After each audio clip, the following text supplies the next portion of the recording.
தமிழ்நாட்டின் புதிய அமைச்சர்களாக Thoothukudi Srinath, Avinashi S Kamali, Kumarapalayam C Vijayalakshmi, Kanchipuram R V. Ranjithkumar, Kumbakonam Vinoth, Thiruvadanai Rajiv, Cuddalore P. Rajkumar, Arakkonam V. Gandhiraj, Ottapidaram P. Madan ராஜா,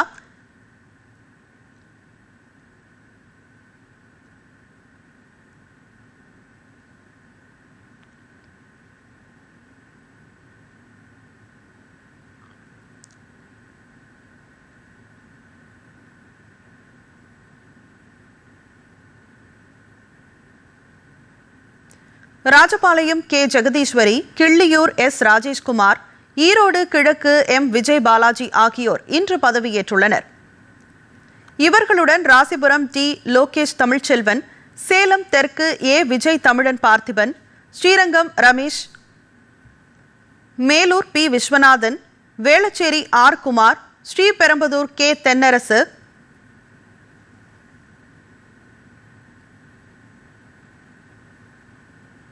கோவை வடக்கு V. Sampathkumar, Aranthangi J. Mohammed ஃபர்பாஸ், Tambaram D. Sarathkumar, doctor Radhakrishnan நகர் என். மரியவில்சன் மற்றும் கிணத்துக்கடவு கே. விக்னேஷ் ஆகியோரும் புதிய அமைச்சர்களாக இன்று பதவியேற்றுக் கொண்டனர்.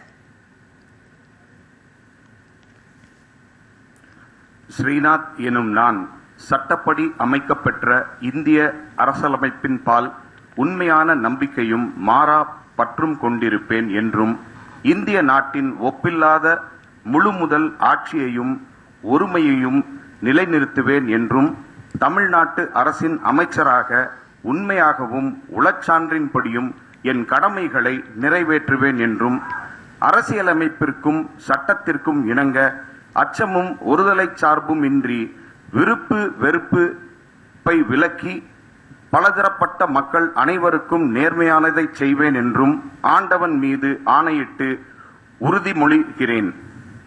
சே. கமலி என்னும் நான் சட்டப்படி அமைக்கப்பெற்ற இந்திய அரசியல் அமைப்பின் பால் உண்மையான நம்பிக்கையும் மாறா பற்றும் கொண்டிருப்பேன் என்றும், இந்திய நாட்டின் ஒப்பில்லாத முழுமுதல் ஆட்சியையும் ஒருமையையும் நிலைநிறுத்துவேன் என்றும், தமிழ்நாட்டு அரசின் அமைச்சராக உண்மையாகவும் உளச்சான்றின்படியும் என் கடமைகளை நிறைவேற்றுவேன் என்றும், அரசியலமைப்பிற்கும் சட்டத்திற்கும் இணங்க அச்சமும் ஒருதலை சார்பும் இன்றி விருப்பு வெறுப்பை விலக்கி பலதரப்பட்ட மக்கள் அனைவருக்கும் நேர்மையானதை செய்வேன் என்றும் ஆண்டவன் மீது ஆணையிட்டு உறுதிமொழிகிறேன். பே. விஸ்வநாதன் எனும் நான் சட்டப்படி அமைக்கப்பெற்ற இந்திய அரசியலமைப்பின் பால் உண்மையான நம்பிக்கையும் மாறா பற்றும் கொண்டிருப்பேன் என்றும், இந்திய நாட்டின் ஒப்பில்லாத முழுமுதல் ஆட்சியையும் ஒருமையையும் நிலைநிறுத்துவேன் என்றும், தமிழ்நாட்டு அரசின் அமைச்சராக உண்மையாகவும் உளச்சான்றின்படியும் என் கடமைகளை நிறைவேற்றுவேன் என்றும், அரசியல் அமைப்பிற்கும் சட்டத்திற்கும் இணங்க அச்சமும் ஒருதலை சார்புமின்றி விருப்பு வெறுப்பை விலக்கி பல திறப்பட்ட மக்கள் அனைவருக்கும் நேர்மையானதை செய்வேன் என்றும் ஆண்டவன் மீது ஆணையிட்டு உறுதிமொழிகிறேன்.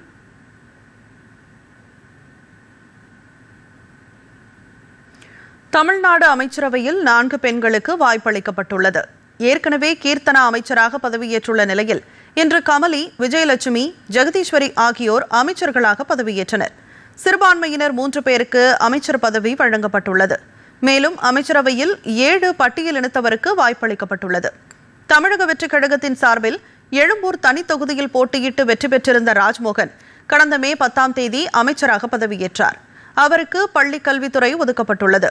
அவரைத் தொடர்ந்து நாமக்கல் மாவட்டம் ராசிபுரம் தனி தொகுதியில் போட்டியிட்டு வெற்றி பெற்ற முன்னாள் பேரவைத் தலைவரும் அதிமுக மூத்த நிர்வாகியுமான தனபாலின் மகன் லோகேஷ் தமிழ்ச்செல்வன், அவினாசியில் வென்ற இளம் எம்எல்ஏ கமலி, ஒட்டப்பிடாரம் தொகுதியில் வெற்றி பெற்ற மதன் ராஜா, ஸ்ரீபெரும்புதூர் தென்னரசு, அரக்கோணம் காந்திராஜ் மற்றும் காங்கிரஸ் சார்பில் மேலூர் பொது தொகுதியில் போட்டியிட்டு வெற்றி பெற்ற விஸ்வநாதன் ஆகியோர் அமைச்சரவையில் இடம்பெற்றுள்ளனர்.